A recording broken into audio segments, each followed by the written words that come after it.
Hello everyone, my name is Gary. I am the DM for the blog and podcast Every Grain of Sand in the Sandbox.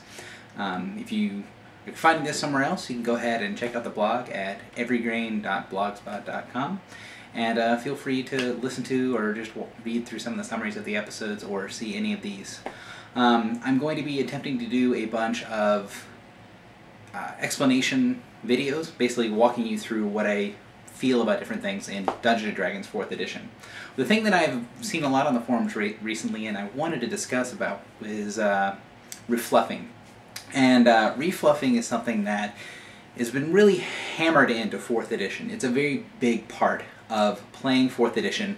It's in the rulebooks. They explain basically how to go about it, and it's something that a lot of older edition players and a lot of new players have a hard time really coming to terms with. And one of those problems is that refluffing, to some people, doesn't really get very well defined. So I thought, take a minute to explain what I mean when I say refluffing. Really, refluffing is when you take the fluff, you take the generic description, basically what the spell is supposed to look like, or ability, or whatever, and change it to alter the feeling of the play in-game. Now, one of the big things is that there are really two different types of refluffing. One of them is refluffing as book definition. You change things as what they seem like at the table, but you don't actually change any of the rules that go with it. This is what is considered the generic refluffing in 4th edition. If you ask someone who's been using it a lot and has played 4th edition for a while, that is how they would describe refluffing. However, there's also a slightly different thing. It's refluffing as a house rule, which is a changing of a mechanic to actually physically alter, or not really physically alter, to alter the mechanics of the game in addition to altering what the spell or ability or whatever looks like. So we have two different things. We have refluffing as pure fluff, or only changing the cosmetics, and then we have refluffing as mechanic. And a lot of times some of the older edition players are thinking of the second one when they really try to wrap their brains around refluffing. So let's kind of get into explanation. If you watch the listen to the podcast for Every Grain of Sand, then you will be familiar with Chunkus's hammer. Chunkus is one of the characters in the game, and he has a hammer that he holds, and he's drawn a picture of the hammer, and it's actually a crag hammer. Now, a crag hammer has a very explicit description in the rulebooks. It looks exactly like this. You know, there's no real leeway for what it looks like. However, if you saw what his hammer looks like, it looks more like a mace. Actually, kind of looks like the end of a light post. Now, there's really nothing that says that can't be a mace, and there's really nothing that says that can't be a hammer or a crag hammer or anything else. He wants it to be statted like a crag hammer, and he wants it to look like that, so it does. That is a fairly benign example of refluffing in 4th edition, and that is refluffing as cosmetic only. Now, here's another example of refluffing that gets used in the game. A good example of refluffing that actually does cause a mechanical change, this is refluffing as a house rule, is Jack Kincaid, our sorcerer in our group, has two at-wills that do fire damage. One of them is Burning Spray. Burning Spray, as written, does fire damage. The explanation is fire, slam, bam, thank you ma'am, you're done, it does fire. And the other ability that he has is Fire Strike.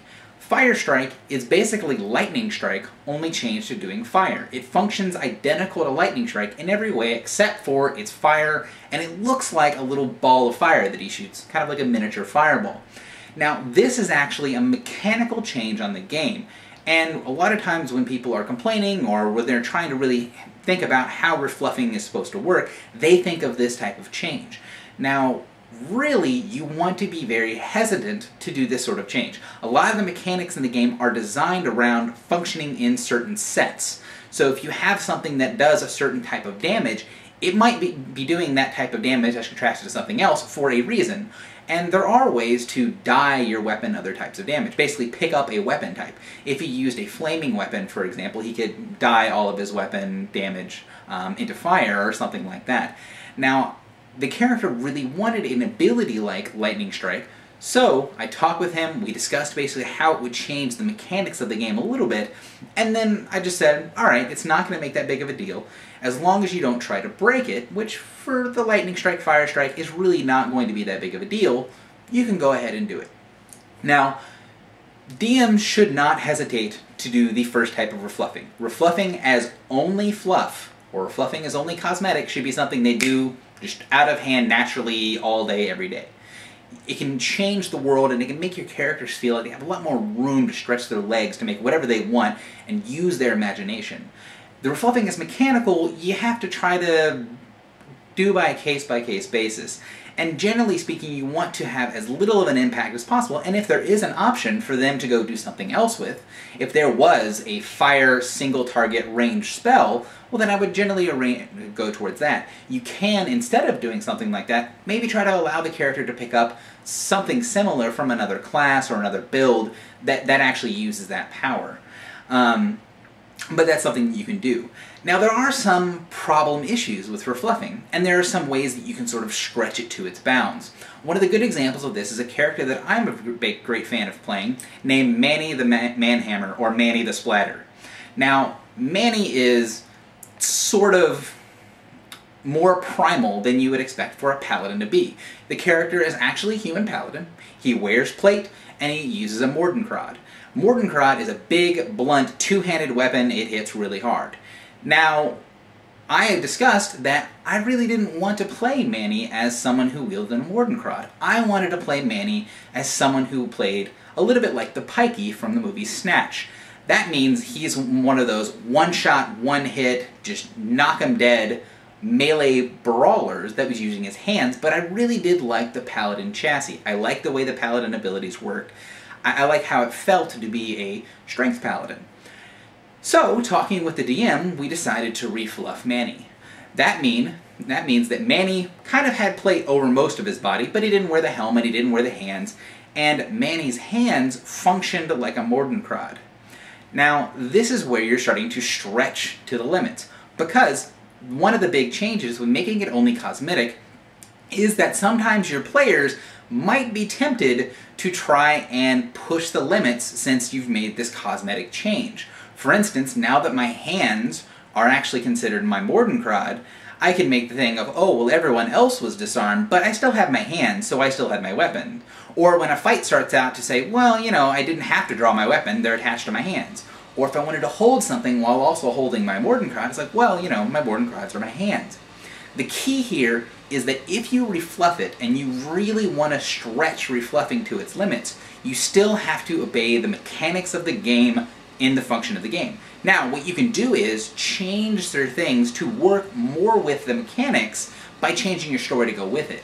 A good example is that Manny, I built him around his hands. Now, his hands count as a Mordenkrad, but now I have to come up with some reasonings of, alright, well, there will be situations where I won't need to take a minor action to, you know, to pull out my weapon. You know, I won't need to do certain things that I wouldn't be able to do with my hands, or to give a good reasoning why he doesn't hold something in his hands in addition to what he's doing when he's fighting.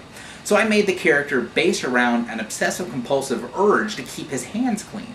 So rather than pulling out my weapon when I spend my minor action at the beginning of combat, or any time when I would need to pull out my weapon, there's a different change. The character wears a bib that he turns around backwards to say, alright, now the fight started, and he wipes his hands on his bib.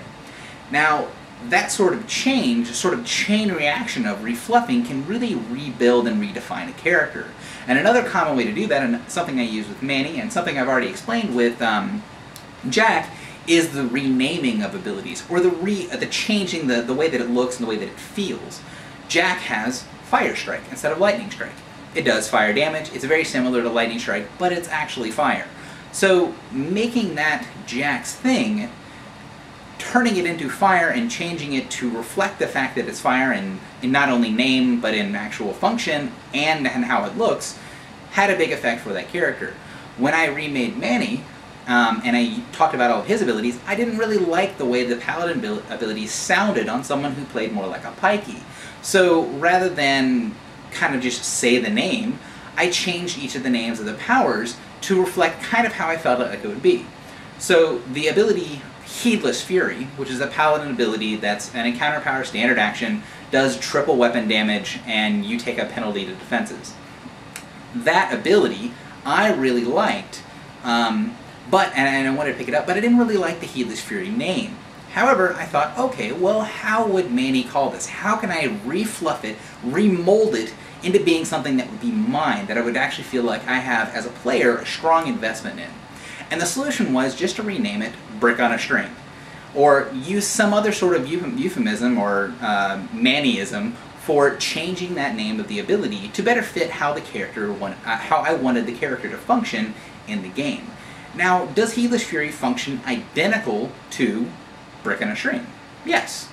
Any time where I wouldn't be able to use Heedless Fury, or any time where something would come up that I would not be able to have my weapon or something along those lines, then I would have to adjust accordingly.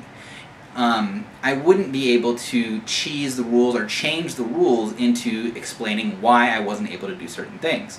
So if, for instance, we got arrested, they would know that Manny's hands are dangerous, and they would cover Manny's hands in filth, and he just wouldn't be able to function without him. The obsessive-compulsive urge to clean his hands with something that's dyeing his hands, maybe a color, would make it to where I couldn't function. So when you are refluffing a character, or if you're thinking about refluffing, or if there's a refluffing conversation going on, think about these two separate things and try to really figure out what you guys are really talking about. Are you talking about refluffing as purely cosmetic, which is something that is included in the basic rules for Dungeons & Dragons, and it's something that is very much a core part of 4th edition? Or are you talking about refluffing as mechanical? Are you actually house ruling or changing the rules in order to fit what you want to do? Generally speaking, the secondary option is something you only want to take with a very small percentage of the actual cases. You want to try to stick to the first option as much as possible. For instance, Manny has no mechanical refluffing in him at all. All of his refluffing is done purely cosmetic. And this should help you keep characters balanced, and it should help keep your players to where they are still excited in the game when they show up. That's all that I have to talk about for today. I'll go ahead and upload this for everyone to see, and hope to see you next time.